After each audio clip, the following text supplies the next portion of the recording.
Good afternoon again, colleagues, and thank you for coming out this evening for this session. I want to take the opportunity to welcome Mr. Cumberbatch and Mrs. Sharon Armstrong-Muller.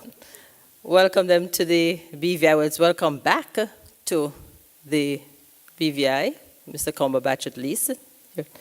We are happy to have them here with us, sharing with the stakeholders here in the BVI something about the strategic direction of CXC.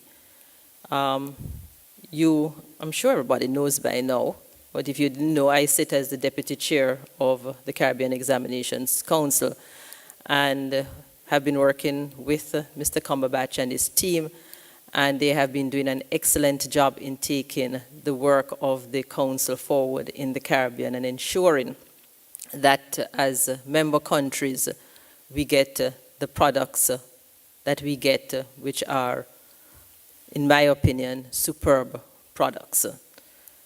They're here to share with us this afternoon, and I'm sure Mr. Cumberbatch is going to be happy to answer all the questions that you have as you listen this evening, to clear up anything that you want to know about the Council and its work. So I'm not going to stand up here and say anything more. I'm just going to invite Mr. Cumberbatch to come forward and get things started. Thank you, Dr. Potter.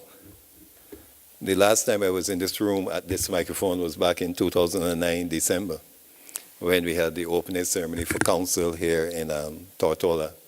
So it's always a pleasure to be back here.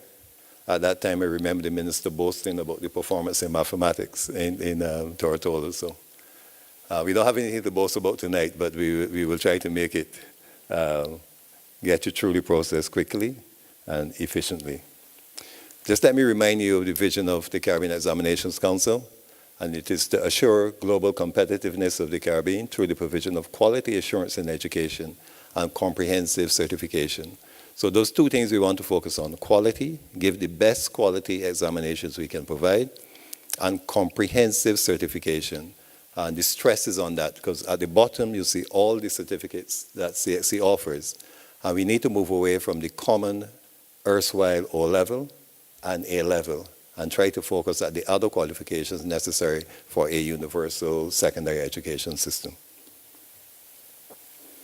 And we provide syllabuses of the highest quality. I get persons commenting on our syllabuses from the US and from all other places when they read our syllabuses, how comprehensive they are, and so much material in them and so on. Unfortunately, our teachers don't seem to read them as often.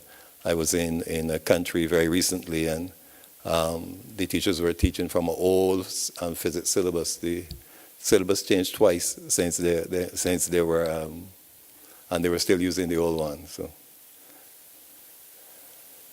one of the things that we need to put ourselves into context to see why CXC is doing what it is doing is to understand that we are at the stage of universal primary and secondary education.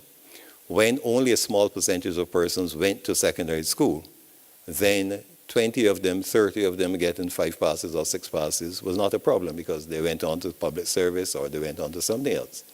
But that is not the need anymore. So we have to have universal secondary education, which is the foundation education for every person in a society. Despite the universal secondary education and so on, we still have a high incidence of crime and violence. Within the Caribbean region, 5 of the countries are in the top 10 of the world for the most murders per 100,000 population. And this is a region that wants to promote itself as a tourist hub. Now, how many people you know would leave their homes to come to a place that is the murder capital of the world? Not many will want to do that. We have high unemployment amongst the youth. Maybe not in Tortola, but in some countries, the unemployment among youth is as much as 56%. And among females, young females between 16 and 24, is over 60% in some countries. And we are developing and expanding service economies. The requirement for a service economy: knowledge or skill. If you don't have a skill, if you don't have knowledge, how are you going to fit into a service economy? So you see the disconnect between what we are doing in the school system and the employment requirements for persons. Despite that, or in spite of that, we have increased use of technology at home and school. And every country in the region has, as part of its program for education, integrating teaching and learning and technology. That's one of the areas that they're focusing on. And for governments, they have a broader base of offering government services utilizing technology over a period of time. So if we are moving towards that direction of using technology in teaching, using technology in learning, using technology to procure services across the country, there are some companies now who don't give out paper bills anymore. You give electronic bills and so on. If that is happening, then why are we not closing the loop by providing our examinations through the same mechanism that the teaching and the learning is taking place? So that's what we are focusing on, and that's what we're trying to do. There are programs to encourage greater use of technology, ranging from one laptop per child, one iPad per child. Different forms are promoted throughout the region. So almost all schools have some access to technology. And we have increased availability of educational materials online, and quite a lot of material is available online. So it is not like you have to rely on a teacher to give you information anymore. The teacher is available, and you can access that information whenever and wherever you want. So how CXC intervening in this kind of space? I mean, intervening by making our syllabuses available online. All of CXC syllabuses are available online. If you're a teacher, you can have access to them. If you're a student, you can have access. If you're a parent, you can have access. All of them are available online. You can access them, understand what needs to be done, understand what the child should be studying, and you can follow through by asking your teachers and so on questions about where we are in the curriculum, have we done this yet, what do you want me to do to help, and so forth. So we can all participate in the process now. We also have subject reports available. A subject report is a report written by the examining committee on the performance of the students within a particular exam. So the exams that just finished in May, June, would have a in January, would have a subject report available to say how many children wrote the exam, how many wrote each question, how many got the question correct, what was the mistake they were making, and what they could have done to get a better answer. Now, isn't that useful information for persons who are revising for their May, June exams? I think that is very useful, but how many people use them? Most people say they're not aware of them, but they have been around for a long time, longer than me, really, longer than I was at CXC. So they're available, they're there, use them. And you will see, for example, in maths and the geometry question, most people get it wrong. Go and look at it to see what the information was about and how they can improve it. In English, you have this summary. Write a summary on a passage. People do that so badly it is embarrassing. Go and see what it is you're doing wrong so that when you're preparing for your exam, you will not be making the same mistakes that others made. So they're there and they're available. An exemplar is the actual piece of work written by a candidate. And on that piece of work, you will write how that piece of work could have been improved, what is missing from it, and if you add A, B, and C, it will be a fuller answer. And I'm sure you feel that those things would be helpful to you. The study guides are books written for the syllabus, so it matches the syllabus objective by objective, task by task, right through. So it's the most complete book that can be used for preparation for our exams. Unfortunately, we do that in association with persons from the region as well as a company outside of the region, and there's a cost to that. We encourage the schools and the others to put it on their book list if they feel that it's worthwhile, so that persons can have access to it. And we are trying to make it available very shortly in ebooks, where you may not have to purchase it, but you can pay a fee in order to use it for the year. So it becomes cheaper to have access to, but while you're paying that fee, you have full access to it all through the year. Notesmaster is a free portal available for persons to go on. You don't have to pay a cent for it, notesmaster.com, and you will find lots of information on the subjects that you're doing. So there's not a paucity of information. Information is available, and anybody who is studying can have access to that information. For teachers, we have virtual subjects associations. If you're a teacher of English, you have a group for all teachers of English throughout the Caribbean. And you can go, you can ask questions, you can raise issues, we can clear them up for you, we can have sessions, webinars, and so on to help clarify things that persons are having difficulty teaching. What do we offer at CXC? The programs we offer, CPA, Caribbean Primary Exit Assessment. This is a comprehensive program that tries to build literacies in students from as early as possible. So they have language literacies, mathematical literacies, scientific literacies, civic literacies. And in between those, you have interpersonal literacies, personal literacies, technological literacies, and so on, that are developing when you do the program. A quick example of what the English program looks like, you would have book reports. So each child would have to read at least 2 books, a minimum of 2 books, and present those as book reports. One of the book reports must be written. The other book report can be presented any format you want to. If you want to do a dance to demonstrate the feelings and the things of the book, you can do that. If you want to do a drawing to show what your understanding of the book is. If you want to write a song, whatever you want to do, a skit where you have some colleagues of yours to demonstrate the main purpose of the book and what. All those things can be used in the execution of your knowledge. We do not restrict knowledge to the linguistic mode, that I must show you my knowledge on reading and writing. We open up other avenues to show that you can demonstrate what you know, what you can do, and what you understand. It also has writing portfolios where people do various forms of writing, compositions, essays, short stories, persuasive writing, descriptive writing, all different forms of writing that you will normally do in a primary school and a secondary school, you will do it in your portfolio. The difference is you don't have to write an essay every week. You begin writing, you put your ideas, the teacher discusses with you, you improve it the following day, and you continue to improve that piece as you go along, a process which is called process writing, until you develop a piece that is strong enough and good enough. Now, most of us, if we have something to write, we don't sit down and write it in a half hour and send it out. We sit down, we write something, we show somebody else, give us some feedback, and then we look at it again. Why are we asking children to write essays in 30 minutes and write them perfectly? What you get instead is something that they remember, and they just write it out on a piece of paper rather than something that has been constructed.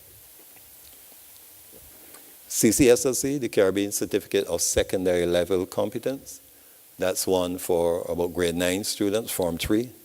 That is based on, once again, developing a foundation of competencies. We had UK NARIC, which is a recognition board out of England.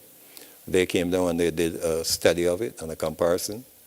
And they said for the programs of that kind that they have seen, it has the greatest potential for communication, problem solving, and critical thinking. When we speak to employers, these are the things they say they want persons to have. They want people to be able to communicate well, to be critical thinkers, and to be able to solve problems. This program does that.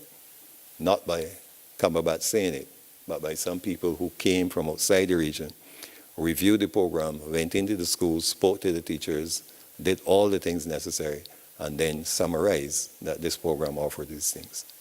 We also know that a candidate who gets mastery or competent in mathematics at CCSLC has an 84% chance of getting grade 1, 2, or 3 in CSEC mathematics. So there's a relationship between CCSLC and CSEC. It is a forerunner to it. You build to go into it.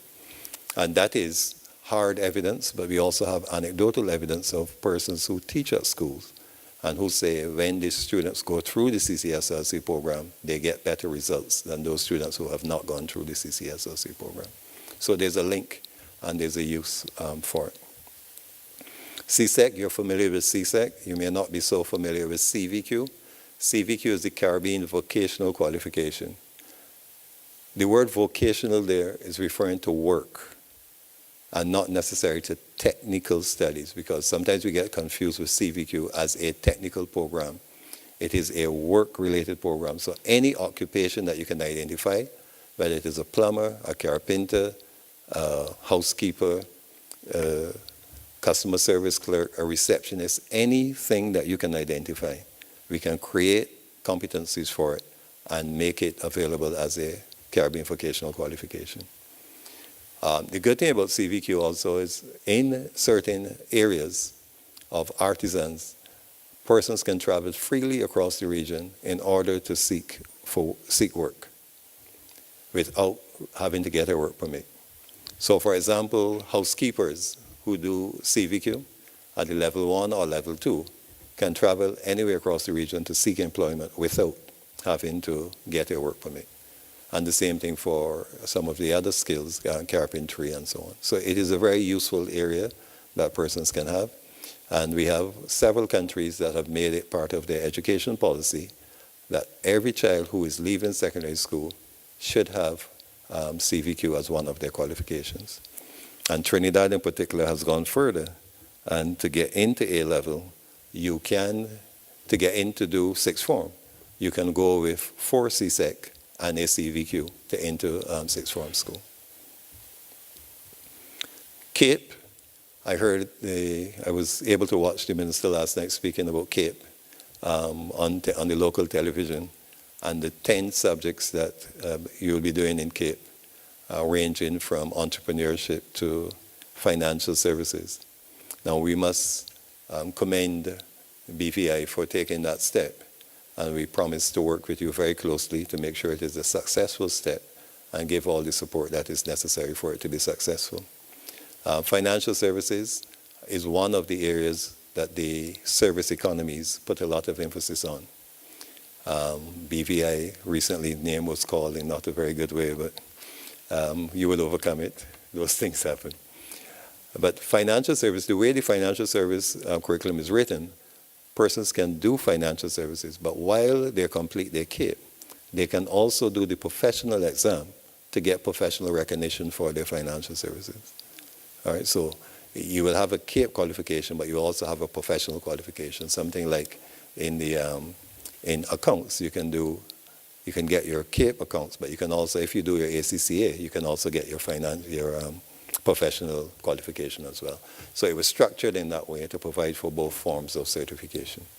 We don't give you the professional one. You will have to go through the body to get that one, but you will be prepared for it. Entrepreneurship is another one. I also encourage people who have technological skills, who have communication skills, and who are unemployed to take the opportunity to do digital media.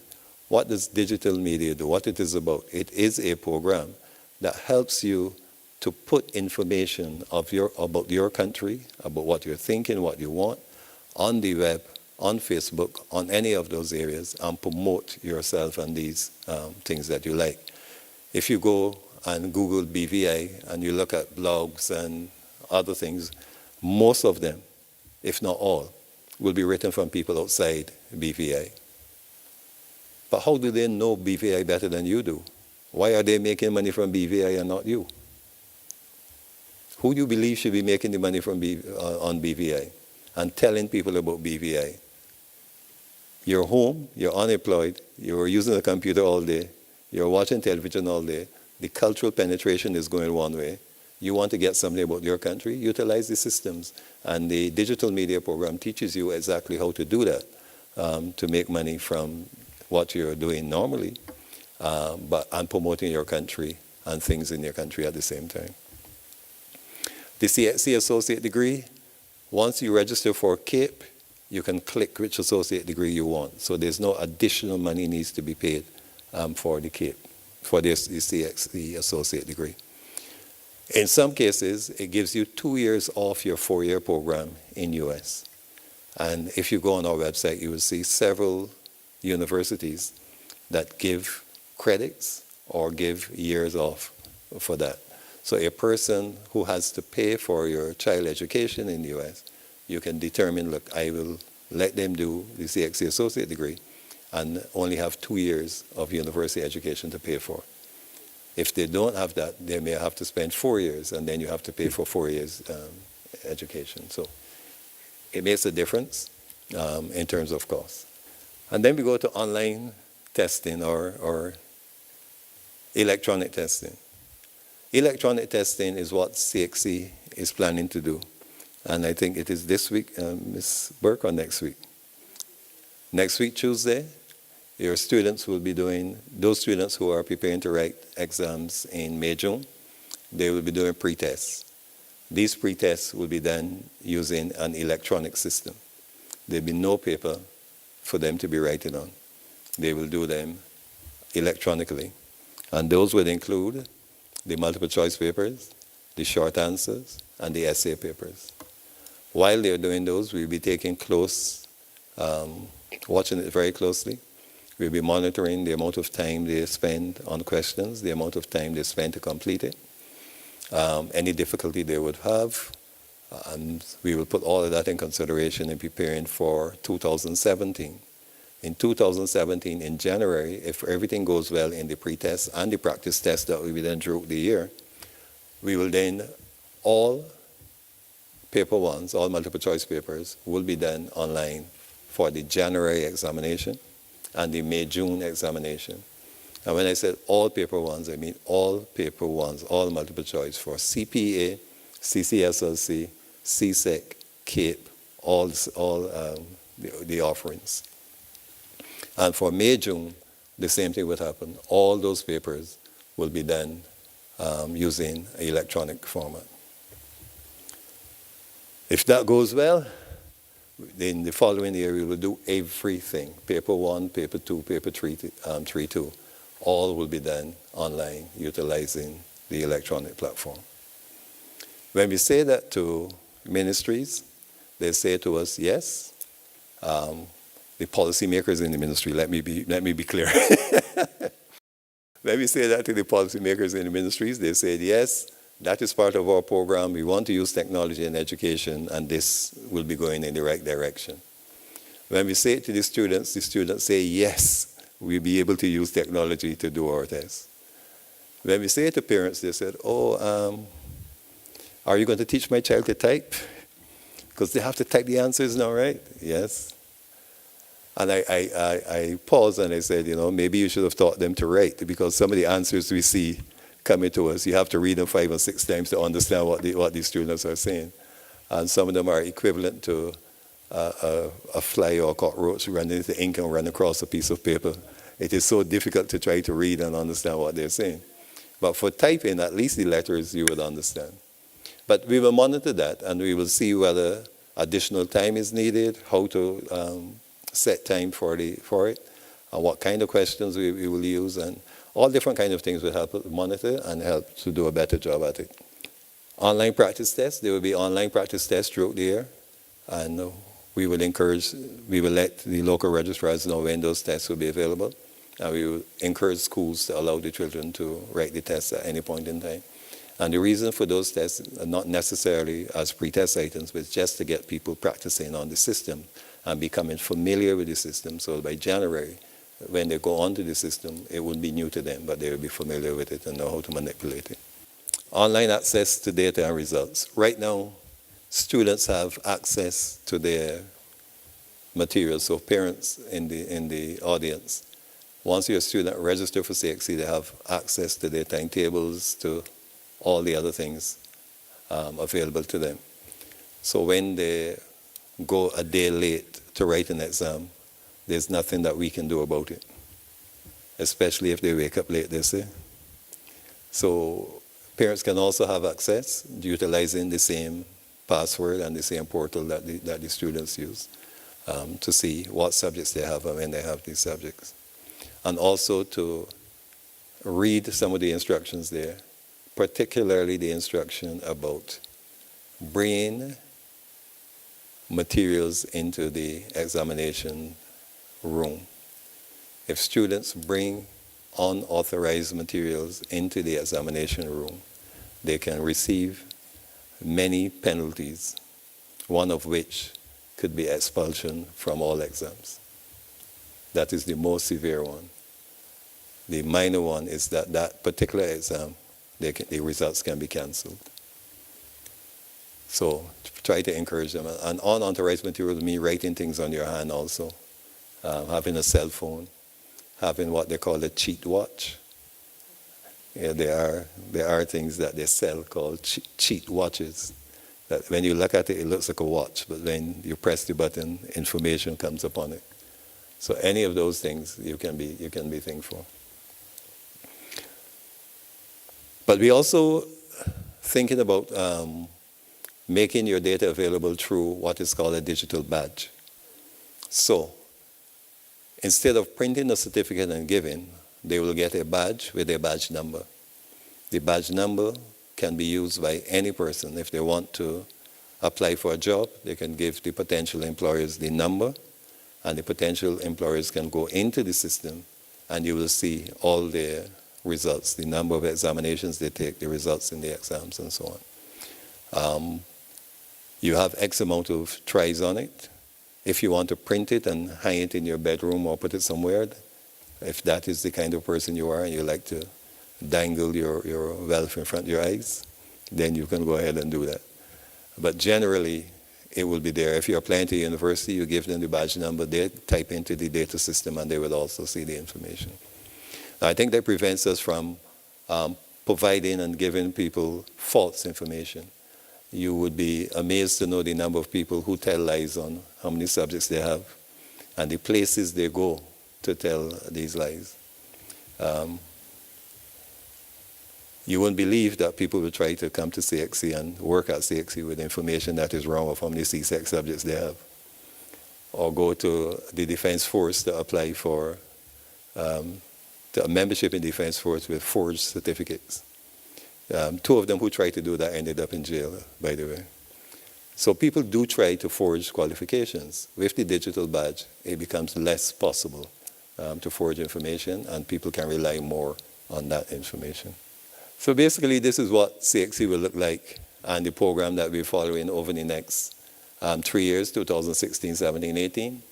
For one, we're going to be targeting out-of-school population. Now, in our school system, remember, we want persons to operate, to work within the service economies. So they must have knowledge, they must have skill.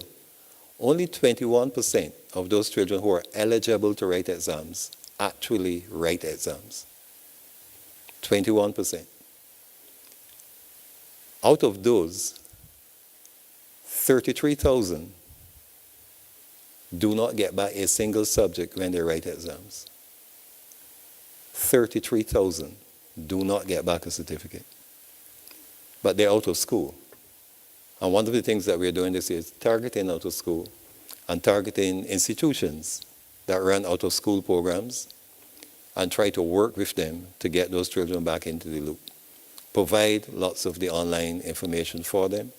In cases where we can reduce the registration fee or do whatever we can to help them so that they can come back into the fold and write exams.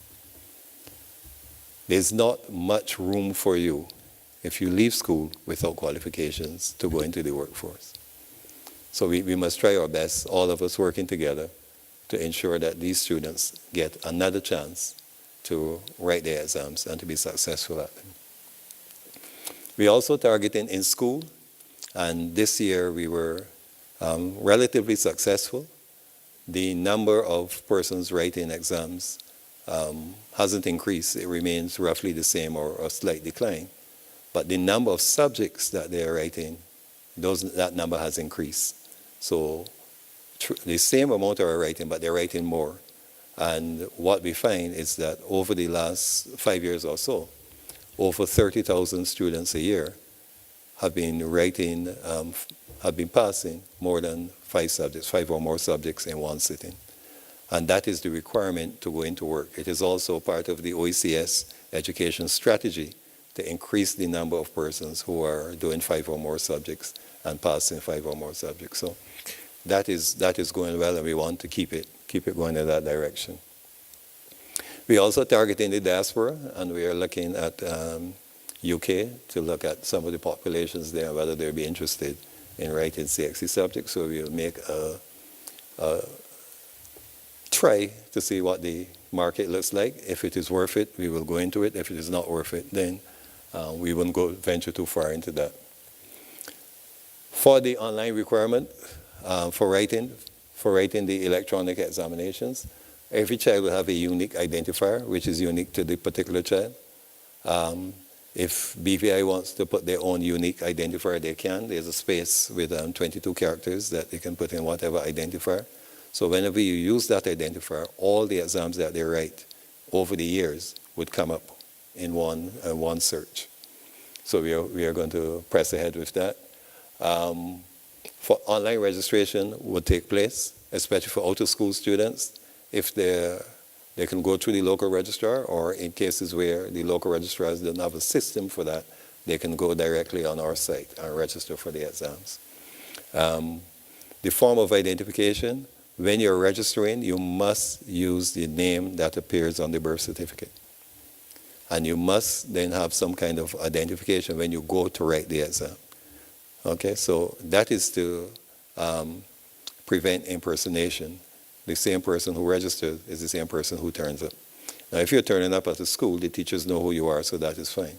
If you're turning up at a private center, then it is important to walk with your identification.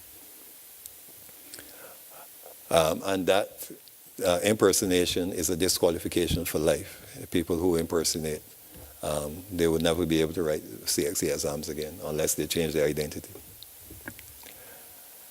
The tools that we are using, e-authoring, those who write items for us, there's a new tool to write items. You don't have to write items and submit them on paper anymore.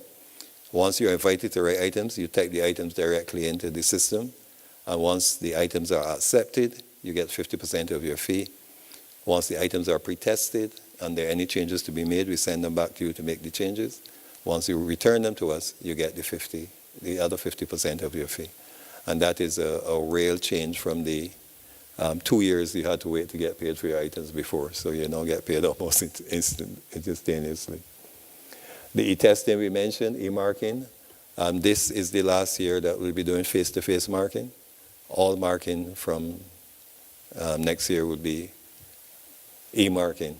And that includes all the exams. They will be done in e-marking. Even private exams that we offer, we will be offering that service to persons to have them done e-marking. There's no sense in having a system and then going outside the system to do it. Plus, the e-marking system has greater quality in it. The face-to-face system, 6 people go through one table leader. In e-marking, every person has his own quality measures. For every amount that you mark, there is a question that is already marked and already given a score. And your job is to get that same mark that had. Using the same mark scheme, you're supposed to get the same mark. If you get a mark too far off, the system locks you out. So you have to be re-standardized to start that mark. If you fail 2 consecutive C's, you are locked out for the rest of the exam. So it doesn't allow you to make mistakes and continue. What can happen? There are different ways of offering it. One is caching it in the server within the school system. And then you go on the server. When you log on the server where you have a continuous flow of internal intranet, right? The other way is to download it on tablets and so on. And when you go in the room, then you write the tablets, and once you leave, they're uploaded. Okay? So there are many different ways of doing electronic testing. Because when we mention electronic testing, the first thing people say, oh, our bandwidth is not going to be strong enough. And that's the same thing we heard for e-marking. Now we don't hear that anymore for e-marking. Because the way it is done, it doesn't take up a lot of bandwidth. And over here you see what the online testing, pre-testing that is going to be done, and the online testing, and those exactly how we will do it. We're also hoping to provide better reporting for parents so that when you get your pre-slip, it will not only say the person got grade 5 or grade 6 or grade 4 and profiles. By the way, we do not give credits. What are the other ones they use? Credits, merit, and distinction. CXC doesn't give anything called those things. We give grade 1, AAB or AAA, that's what we give. Persons who want to differentiate themselves from others and give themselves those titles, they're getting it from somewhere, but not from CXC. So we will be able to say to you that you did well in this section, that section, but you did bad in this particular section. So when you're revising, you'll be able to focus more on that particular one. I want to, on your behalf and on behalf of the ministry, again thank Mr. Cumberbatch for coming with Sharon to join us here in the BVI and to share what's happening at the Caribbean Examinations Council. I'm sure all of you would agree that CXC has moved forward by leaps and bounds. Certainly when I started teaching CXC at its inception, when I taught history and you had to do 23 history SBAs to go forward, we're way, way, way ahead of that now. I think they're probably only doing 2 or 3 now in history. They've moved ahead, they're taking into consideration what's happening in the world, what's happening in our societies, making sure that our children, when they sit these examinations, are prepared to go forward. So I really want to say thank you to Mr. Cumberbatch and his entire team at the council and ask him to take that back on our behalf as well, to thank them for the hard work and all that they've been doing. And I want to thank you for really coming out here this evening. I thought we would have seen more persons, but thank you for coming out and listening, asking your questions, and making sure that you're ready to go back to the schools to prepare our students for the Caribbean exams, whichever one, because I'm sure we're going to go into all of them pretty soon. Thank you, Glenroy. Thank you very much.